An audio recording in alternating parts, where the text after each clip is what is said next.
आज की ये कहानी एक ऐसे इंसान की है जिसने डार्क वेब की दुनिया में तहलका मचा दिया।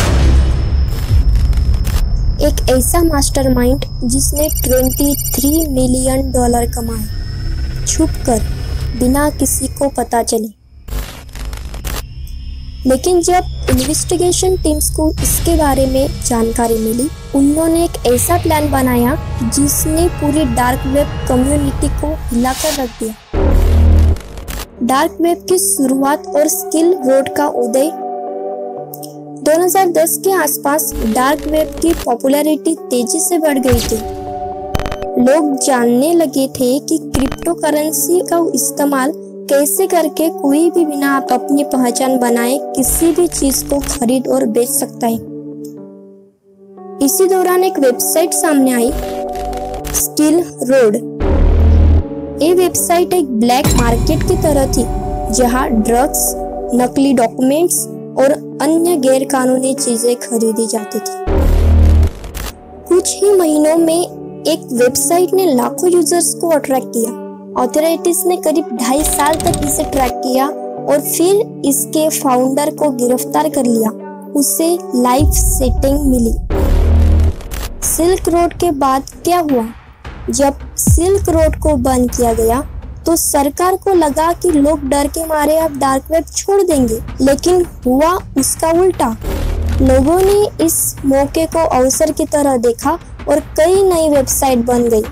Silk road 2.0, Pandora, black flag और कई और। इनमें से कुछ ने पैसे लेकर वेबसाइट बंद कर दी। इसको कहा जाता है एग्जिट स्कैम। अल्फा बे की शुरुआत और अल्फा 02 का उदय। सिल्क रोड की जगह लेने एक और वेबसाइट आई, अल्फा बे। ये सिर्फ एक वेबसाइट नहीं थी, एक ऑपरेशन था। इसका मालिक था अल्फा 02, एक बेहद स्मार्ट और प्राइवेट इंसान। अल्फा बे पर शुरुआत में सिर्फ चुराई गई क्रेडिट कार्ड से जानकारी मिलती थी, लेकिन धीरे धीरे वहाँ ड्रग्स, मालवेयर और हथियार भी बिकने लगे। अल्फा 0 ने एक पूरी टीम बनाई, PR manager, moderator, security head, जैसे एक कोई वेब कंपनी हो। अल्फा 02 की स्मार्टनेस और पुलिस की असफलताएं। अल्फा 02 का ट्रैक करना आसान नहीं था। उसने अपनी पहचान छुपाने के लिए हर ट्रिक्स अपनाई, टोर, इनक्रिप्शन और सारी सिक्योरिटी। इन्वेस्टिगेशन टीम कई बार ट्रैक कर चुकी थी, लेकिन कोई सबूत नहीं मिल रहा था। लेकिन फिर एक गलती हुई। एक पुराना ईमेल और अल्फा 2 की पहचान। 2017 में एक DEA एजेंट्स को एक पुराना थैंक यू ईमेल मिला, जो अल्फा बे के शुरुआती दिनों में यूजर्स को भेजा जाता था। उसमें भेजने वाले का ईमेल था। इस ईमेल के जरिए टीम ने पहचान कर ली और उसका असली नाम था अलेक्जेंडर केल्स, जो थाईलैंड में रह रहा था। अलेक्जेंडर के पास 3 घर थे, 2 पार्टी के लिए और एक अपनी वाइफ के साथ। वो ऑनलाइन डेटिंग वेबसाइट पर एग्जिस्ट था, रिलेशनशिप टिप्स मांगता था और एक लग्जरी लाइफ जी रहा था। ऑपरेशन बायोनेट्स और आखिरी हमला।